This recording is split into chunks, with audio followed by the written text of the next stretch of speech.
Hi dears, അപ്പോൾ നമുക്ക് നല്ല സിമ്പിളായിട്ടുള്ള റെസ്റ്റോറൻറ്റ് സ്റ്റൈൽ മുട്ടക്കറി വീട്ടിൽ എങ്ങനെയാണ് തയ്യാറാക്കിയെടുക്കുന്നതെന്ന് നോക്കാം. ഇതിനായിട്ട് ഞാനിപ്പോൾ 3 മുട്ടയാണ് എടുത്തിട്ടുള്ളത്. ഇതൊന്ന് പുഴുങ്ങി വെച്ചിട്ടുള്ളതാണ്.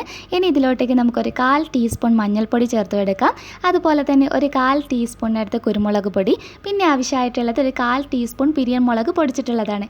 ഇത്രയും ചേർത്തതിന് ശേഷം ജസ്റ്റ് ഒന്ന് കൈ വെച്ചിട്ടൊന്ന് മിക്സ് ചെയ്തെടുത്താൽ മതി. ഇത് നമുക്ക് അങ്ങോട്ടൊന്ന് മാറ്റി വെക്കാം. പിന്നെ ആവശ്യമായിട്ടുള്ളത് തൈരാണ്. ഞാനിപ്പോൾ ഒട്ടും പുളിയില്ലാത്ത തൈരായതുകൊണ്ട് ഒരു 4 ടേബിൾ സ്പൂൺ എടുത്തിട്ടുണ്ട്. നാട്ടിലൊക്കെ ഉള്ളതാണെങ്കിൽ ഒരു 2 ടേബിൾ സ്പൂൺ ഉപയോഗിച്ചാൽ മതി. ഇതിലോട്ടേക്ക് ഒരു 1/4 ടീസ്പൂൺ മഞ്ഞൾപ്പൊടി, അതുപോലെ തന്നെ നമുക്കൊരു ടീസ്പൂൺ മുഴുവനായിട്ട് പിരിയമുളക് പൊടിച്ചിട്ടുള്ളതും 1/4 ടീസ്പൂൺ ഗരം മസാല പൗഡർ ചേർത്ത് കൊടുക്കാം. പിന്നെ ആവശ്യമായിട്ടുള്ളത് നമ്മുടെ മല്ലിപ്പൊടിയാണ്. അത് 1 ടീസ്പൂൺ മുഴുവനായിട്ട് തന്നെ ചേർത്ത് കൊടുക്കുന്നുണ്ട്. ഇത്രയും ചേർത്തതിന് ശേഷം സ്പൂൺ വെച്ചിട്ട് നന്നായിട്ട് തന്നെ ഒന്ന് മിക്സ് ചെയ്തെടുക്കാൻ വേണ്ടിയിട്ട് നോക്കാം. തൈരുമായിട്ട് നല്ലതുപോലെ ഒന്ന് യോജിപ്പിച്ചെടുത്തിട്ടുണ്ട്. ഇനി നമുക്ക് കറി റെഡിയാക്കി എടുക്കാം. ഒരു പാൻ വെച്ചിട്ട് അതൊന്ന് ചൂടായി വരുന്ന സമയത്ത് ഇതിലോട്ടേക്ക് ഒരു ടേബിൾ സ്പൂൺ എണ്ണ ഒഴിച്ചു കൊടുക്കാം. ഞാൻ വെജിറ്റബിൾ ഓയിലാണ് ചേർത്ത് കൊടുത്തിട്ടുള്ളത്. എണ്ണയൊന്ന് ചൂടായി വരുമ്പോൾ നമ്മൾ നേരത്തെ മസാല മിക്സ് ചെയ്ത് വെച്ചിട്ടുള്ള മുട്ട ഓരോന്നായിട്ട് ചേർത്ത് കൊടുത്തിട്ട് ഇത് ചെറുതായിട്ടൊന്ന് മൊരിയിച്ചെടുക്കണം. ഒത്തിരി സമയമൊന്നും ചെയ്തെടുക്കേണ്ട ആവശ്യമില്ല. ഒന്ന് കളറ് മാറിയിട്ട് ഒരു ഗോൾഡൻ കളറായിട്ട്, അതായത് ഈ മസാലപ്പൊടിയൊക്കെ ഒന്ന് ലോ ഫ്ലെയിമിലിട്ടിട്ട് വേണം ചെയ്തെടുക്കാൻ വേണ്ടിയിട്ട്. ഒരു ഗോൾഡൻ കളറായി വരുമ്പോൾ കണ്ടില്ലേ, ഈ ഒരു ഷെയ്ഡ് വരുമ്പോൾ നമുക്ക് എണ്ണയിൽ നിന്ന് എടുത്ത് മാറ്റാം. അതിനുശേഷം ഇതേ എണ്ണയിലോട്ടേക്ക് നമുക്ക് ഒരു 2 ടേബിൾ സ്പൂൺ എണ്ണ കൂടി ഒന്ന് ഒഴിച്ചു കൊടുക്കുന്നുണ്ട്. എന്നിട്ട് ഒരു ടേബിൾ സ്പൂൺ മുഴുവനായിട്ട് ഇഞ്ചിയും വെളുത്തുള്ളിയും കൂടി ചതച്ച് വെച്ചിട്ടുള്ളതാണ്. ഒരു 2 പച്ചമുളക് പൊടിയായി അരിഞ്ഞിട്ടുള്ളത് ചേർത്ത് കൊടുക്കാം. പിന്നെ ഒരു തണ്ട് കറിവേപ്പില കൂടി ചേർത്ത് കൊടുക്കാം. എരിവൊക്കെ നിങ്ങളുടെ ഇഷ്ടത്തിനനുസരിച്ചിട്ട് അഡ്ജസ്റ്റ് ചെയ്യാൻ വേണ്ടിയിട്ട് നോക്കുക. ഒന്നങ്ങ് മിക്സ് ചെയ്തതിന് ശേഷം ഇതിലോട്ടേക്ക് ചെറിയ ജീരകം ഒരു 1/4 ടീസ്പൂൺ, നമ്മുടെ കറി ജീരകം ഒരു 1/4 ടീസ്പൂൺ ചേർക്കാം. പിന്നെ ആവശ്യമായിട്ടുള്ളത് സവാളയാണ്. ഞാനിപ്പോൾ 2 മീഡിയം സൈസ് സവാളയാണ് എടുത്തിട്ടുള്ളത്. അപ്പോൾ ആവശ്യത്തിനുള്ള ഉപ്പ് കൂടി ചേർത്ത് കൊടുത്തതിന് ശേഷം സവാളയെ നമുക്കൊന്ന് വഴറ്റിയെടുക്കാം. ഒന്നുകിൽ നിങ്ങൾക്ക് സവാള അത്യാവശ്യം നമ്മൾ റോസ്റ്റൊക്കെ ഉണ്ടാക്കിയെടുക്കുന്ന ആ ഒരു സ്റ്റൈലിൽ അത്രയും തന്നെ ബ്രൗൺ ഷെയ്ഡ് ആകുന്നത് വരെ വഴറ്റിയെടുക്കാം. അതല്ലെങ്കിൽ ജസ്റ്റ് കണ്ടില്ലേ, ഈ ഒരു പാകത്തിന് ഒന്ന് സോഫ്റ്റായി വരുന്ന രീതിയിൽ തയ്യാറാക്കിയെടുത്താലും മതി. 2 രീതിയിലാണെങ്കിലും നല്ല ടേസ്റ്റിയാണ്.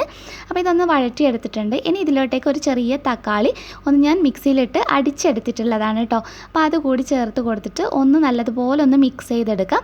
ഒന്നങ്ങ് മിക്സ് ചെയ്തതിന് ശേഷം ഉപ്പൊക്കെ നോക്കിയിട്ട് ഈ ഒരു സമയത്ത് അഡ്ജസ്റ്റ് ചെയ്യുക. ഒരു 1/4 ടീസ്പൂൺ പിരിയമുളക് ഞാൻ ചേർത്ത് കൊടുക്കുന്നുണ്ട്. ജസ്റ്റ് ഒരു കളർ കിട്ടാൻ വേണ്ടിയിട്ടാണ്, നിർബന്ധമില്ല.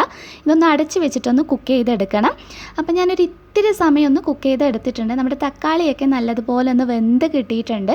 ഈ ഒരു സമയമാകുമ്പോൾ ഒന്നുകൂടി ഇതൊന്ന് മിക്സ് ചെയ്തതിന് ശേഷം നമ്മൾ നേരത്തെ തയ്യാറാക്കി വെച്ചിട്ടുള്ള തൈരും മസാലപ്പൊടിയൊക്കെ കൂടിയുള്ള ആ ഒരു മിക്സ് അങ്ങ് ഒഴിച്ചു കൊടുക്കുക. ഇനി നമ്മൾ ലോ ഫ്ലെയിമിലിട്ടിട്ട് വേണം ചെയ്തെടുക്കാൻ വേണ്ടിയിട്ട്. ഒരു 1/4 കപ്പ് വെള്ളം കൂടി ഞാനൊന്ന് ഒഴിച്ചു കൊടുക്കുന്നുണ്ട്. ആവശ്യത്തിനുള്ള ഉപ്പ് കൂടി നോക്കി ഒന്ന് അഡ്ജസ്റ്റ് ചെയ്യാം. എന്നിട്ടൊന്ന് മിക്സ് ചെയ്തിട്ട് ഏറ്റവും ലോ ഫ്ലെയിമിലിട്ടിട്ട് ചെറുതായിട്ടൊന്ന് ചൂടാക്കി എടുത്താൽ മാത്രം മതി. അതായത് ഒത്തിരി ഹൈ ഫ്ലെയിമിലിട്ടിട്ടൊന്നും നമ്മൾ പിന്നെ ചെയ്തെടുക്കേണ്ട ആവശ്യമില്ല. അപ്പോൾ നന്നായി മിക്സ് ചെയ്യുമ്പോഴത്തേക്ക് തന്നെ കണ്ടില്ലേ, എണ്ണ ഇതുപോലെ തെളിഞ്ഞ് വരാൻ തുടങ്ങിയിട്ടുണ്ട്. അപ്പോൾ ഇടയ്ക്ക് തവി വെച്ചിട്ട് ഇതുപോലെ ഒന്ന് മിക്സ് ചെയ്ത് എണ്ണ തെളിഞ്ഞ് വരുന്ന സമയമാകുമ്പോൾ നമ്മൾ നേരത്തെ റോസ്റ്റ് ചെയ്ത് വെച്ചിട്ടുള്ള മുട്ട ഇതുപോലെ ഓരോന്നായിട്ട് ചേർത്ത് കൊടുക്കുക. ശരിക്കും നല്ല ടേസ്റ്റാണ് കേട്ടോ. നമ്മൾ റെസ്റ്റോറൻറ്റിൽ നിന്നൊക്കെ കഴിക്കുന്ന മുട്ടക്കറിയുടെ സെയിം ടേസ്റ്റാണ് ഈ ഒരു കറിക്ക്. ചപ്പാത്തിക്കും ചോറിനൊക്കെ നല്ല കോമ്പിനേഷനാണ്. അപ്പോൾ ഞാനൊരു ഇത്തിരി വെള്ളം കൂടി ഒഴിച്ചു കൊടുക്കുന്നുണ്ട്. ഇതിപ്പോൾ അത്യാവശ്യം തിക്കായിട്ടുള്ള ഗ്രേവി ആയിട്ട് തന്നെയാണ് ചെയ്തെടുക്കുന്നത്. നിങ്ങൾക്ക് ലൂസായിട്ട് വേണമെന്നുണ്ടെങ്കിൽ അതിനനുസരിച്ചിട്ട് വെള്ളം ചേർക്കുക. ചൂട് വെള്ളം തന്നെ ഉപയോഗിക്കാൻ വേണ്ടിയിട്ട് നോക്കുക. അപ്പോൾ ഒരിത്തിരി സമയം കൂടി ഞാനൊന്ന് കുക്ക് ചെയ്തെടുത്തിട്ടുണ്ട്. നമ്മുടെ കറി റെഡി ആയിട്ടുണ്ട്. ഒരിത്തിരി പഞ്ചസാര ഞാനൊന്ന് ചേർക്കുന്നുണ്ട്. ഓപ്ഷണലാണ്. അപ്പോൾ പുളിയൊക്കെ ഉള്ളതല്ലേ, അപ്പോൾ ഒരിത്തിരി മധുരം ചേർക്കുമ്പോൾ നല്ലൊരു ടേസ്റ്റി ആയിരിക്കും. അപ്പോൾ നമ്മുടെ റെസ്റ്റോറൻറ്റ് സ്റ്റൈലിലുള്ള മുട്ടക്കറി ഇവിടെ റെഡി ആയിട്ടുണ്ട്. നമുക്ക് ഫ്ലെയിം ഓഫ് ചെയ്യാം. ഈ ഒരു കറി ശരിക്കും ചപ്പാത്തിക്കും പൂരിക്കും അതുപോലെ തന്നെ ചോറിൻ്റെ കൂടെയൊക്കെ നല്ല കോമ്പിനേഷനാണ്. എല്ലാവരും ഒന്ന് ട്രൈ ചെയ്ത് നോക്കുക. അപ്പോൾ വീഡിയോ എല്ലാവർക്കും ഇഷ്ടമായെന്ന് വിചാരിക്കുന്നു. ഇഷ്ടമായാൽ നിങ്ങളുടെ ഫ്രണ്ട്സിനൊക്കെ ഷെയർ ചെയ്ത് കൊടുക്കാനും ലൈക്ക് ചെയ്യാനും മറക്കരുത്.